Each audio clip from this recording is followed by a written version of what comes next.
What's good, folks? Red's here. Tonight's soap review is going to feature Asylum Shave Works Wild Fougère.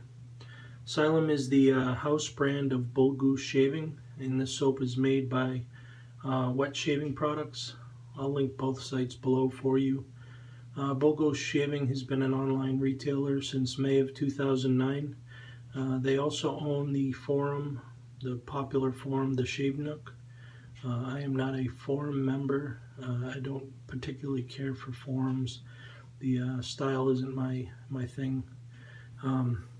Should be noted, in my research, I've seen a lot of horror stories about the Shave Nook forum being slanted or moderated heavily against artisans and towards vendors that Bull Goose carries.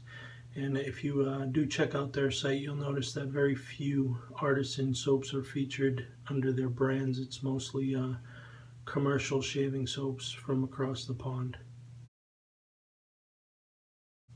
Alright, so Wild Fougère is based on, or a nod to, the British classic Penhaligon's English Fern.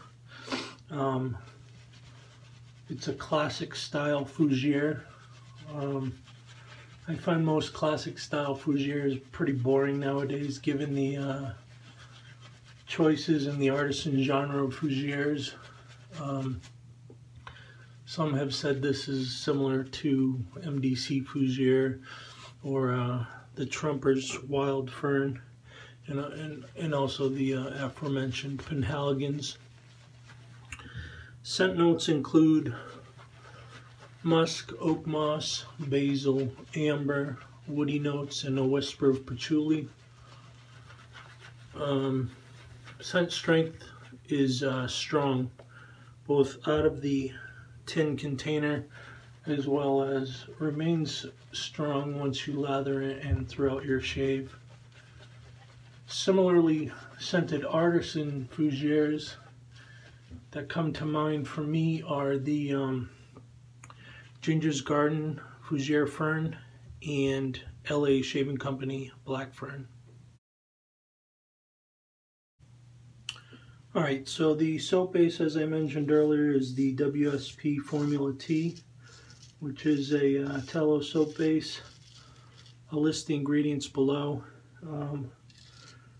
It's an entirely average soap base in my opinion. It's touted as having a long cure time, which removes a lot of the water from it, and supposedly it'll last a long time because of that. It does load very easily into your brush of choice, and when you dial it in, the lather has a nice volume, similar to the consistency of whipped cream when dialed in. The slickness is absolutely average. Residual slickness is below average in my opinion. I would not recommend using this to buff, and I would not shave over areas with no visible lather on it.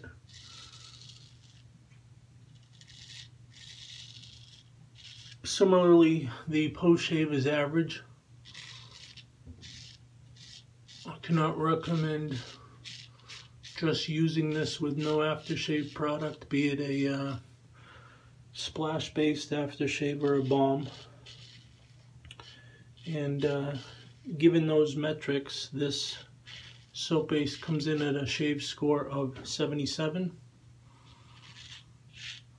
Other soap bases in that general class are Sapone di Palo and also Lather Bros. Alright folks, we're back. Final thoughts on Asylum Shave Works Wild Fougère. Face shave was okay. Dome shave was fairly rough. I had to change my method because I typically buff a lot on the dome. I was not able to do so because of the lack of slickness on the soap, as I mentioned during the review. I think there will be enough people that may enjoy this soap, so if you care to check out Bull Goose Shaving's website, link will be below. Based on my experience, I don't see myself reaching for this, and I'll be sending it off to another YouTube reviewer, Chris McShaves. Check him out. I'll put a link to his page below, or his YouTube channel, I should say. He's got about 65 subscribers right now. Let's get his subscriber count up. He's a up and coming authority in shave soap reviews. I really enjoy his content. Very thorough, very detailed. So check him out if you would. As always, thumbs up the video if you enjoy it. Comment below if you have anything to say. If you haven't already subscribed, please do so. See ya.